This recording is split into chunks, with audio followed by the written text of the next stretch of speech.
Welcome sa Dries TV. Kung interesado ka sa ganitong news, huwag kalimutang isubscribe ang ating YouTube channel. Maraming salamat! Welcome back again sa ating YouTube channel mga kakimpaw, and sa update natin ito, ang pag-uusapan natin ay tungkol sa mga importanteng kaganapan kina Kim and syempre kay Paolo Avellino. Pero bago po ang lahat, maraming salamat sa inyong patuloy na pagsuporta at pagsubaybay sa mga daily update natin. Kaya naman bilang pasasalamat, narito po ang ilang napili kong komento patungkol ito sa naging previous update. Unang komento mula po ito kay Ginang Elizabeth Collins. Sabi niya, wag sana nating pinipersonal ang kissing scene nila. Pelikula lang yan, yung nasa script, kaya kailangan nilang gawin. Masilosa pa kayo kay Kim, chill lang tayo. Correct, Ginang Elizabeth Collins. Wag nating pinipersonal ang mga napapanood natin dito po sa The Alibay dahil alam naman natin na scripted po yan at talaga namang kailangan gawin yan ni Paolo or nitong si Sophia Andres para po mas mapaganda at maging successful po ang kanilang series. Kaya kumalma lang tayo mga kakimpaw kasi kay Chinita Princess pa rin si Paolo Avellino. Kaya sa mga nagsiselos dyan at inis na inis kay Sophia Andres mga kakimpaw, super effective talaga siya sa kanyang ginagampan ng role. Yun lang yun. Kaya konting pasensya lang, okay? So maraming salamat sa komento, Ginang Elizabeth Collins. God bless po at mabuhay kayo. Next comment naman mula po kay Ginang Estrella. Para sa akin, hindi na kailangang bigyan ng ibang kasama or kapareha si Kim or si Pao man. Hindi din ako in favor sa Kim and Marian movie. Okay na si Kim and Pao lang.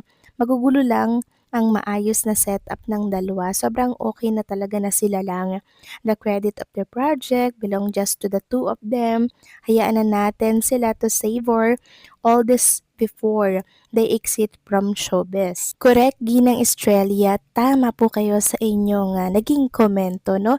Okay na kung si Kim or si Paulo lang sa isang project kasi kung sasamahan pa nga naman po ng ibang artista like Marian Rivera, 'di ba? Di sa kanya i-credit yung tagumpay po ng project, 'di ba?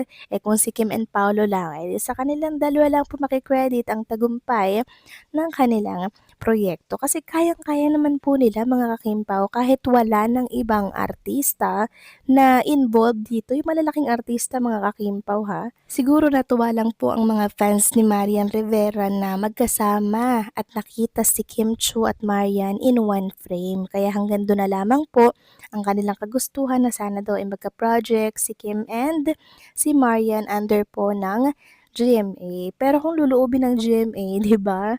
Why not? Okay lang din naman 'yan sa amin or kay Kim Chu mga kakimpaw. Pero para sa lahat, syempre, kaya naman ni Kim and Paolo, why bibigyan pa ng ibang artista?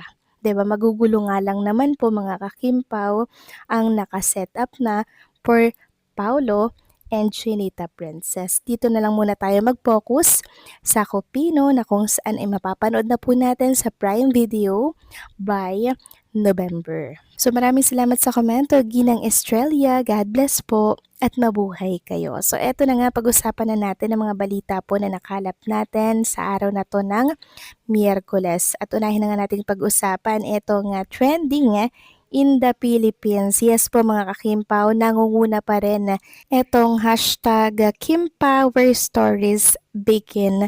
Grabe, sobrang pinag-uusapan talaga ito sa lahat ng social media platforms. Alam nyo kahapon, ang daming inanunsyo ng mga project ng artista. Pero si Kim at Paula Avellino po talaga yung nag-stand out at sobrang trending ngayon sa mundo ng social media dahil dyan sa Kupino na yan na isushoot po sa Korea. Yung ibang eksena mga kakimpaw ha. Pero mostly yung mga eksena dito po sa Pilipinas. Pero lang talagang kailangan kunan sa Korea. Sabi nga dito ni Angel, is this coming from you? We were shocked yesterday. Oh there, suddenly trending top 1. For real, everything happened yesterday on Prime. Like only Kim Pao trended. Correct, only Kim Pao ang trending mga kakimpaw. And sobra nga ako natutuwa dahil doon. Dahil eto lang naman si Kim and Paula Avellino ang pinag-uusapan after po ng announcement dito sa Prime Video ng mga nakasama po nilang artista dito. Pero si Kim and Paolo Avellino ang trending. Ngayon po, ipapakita ko na lamang sa inyo mga Kimpaw, yung mga hashtag hashtag Kupino, trending number 3 in the Philippines. Trending din ang Kimpaw. Kim Pao Where Stars Begin, top 1. King and Queen, trending in the Philippines. Prime event with Kim Pao. And also, Kim Cho and Paolo Avellino announce Gapino at Prime Video Philippines Showcase, trending din. Kaya grabe yung pasasalamat ni Chinita Princess kahapon. Sobrang na-appreciate niya po yung mainit ninyong pagsuporta. Sabi nga po ng isang account pa sa X, magte-trending ba agad-agad kung walang clamor? TA hit sa Prime at I Want at pinapanood sa Free TV. Signs of a download trend. Is there another tandem that comes close to what Kim Pao has accomplished to date? Kim Pao is our Hepburn and Tracy. Let them work for as long as they want. So speaking of post niya mga kakimpaw, meron kasing mga nagrereklamo na bakit daw tinanggap pa ni Chinita Princess na makatrabaho daw ulit si Paolo Avellino. Sabi nga ng isang account sa EXO, I'm so sorry but it's really time to move on.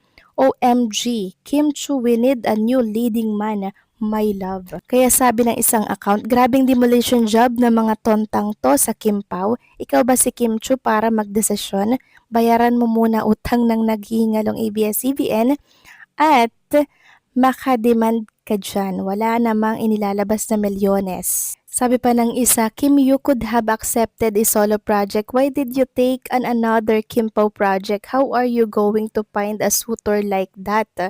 How are you going to become an independent actress when you're so clingy with a guy who doesn't even want you anyway? Wow! Alam niya ba naman mga kakimpaw kung anong meron kay Kim and Paolo Avellino para magsabi siya ng ganito? Parang kung makasalita siya mga kakimpaw, no, parang alam niyo yung nangyayari kay Kim and Paolo, hindi niya naman po nakakasama 24/7 ang Kimpaw.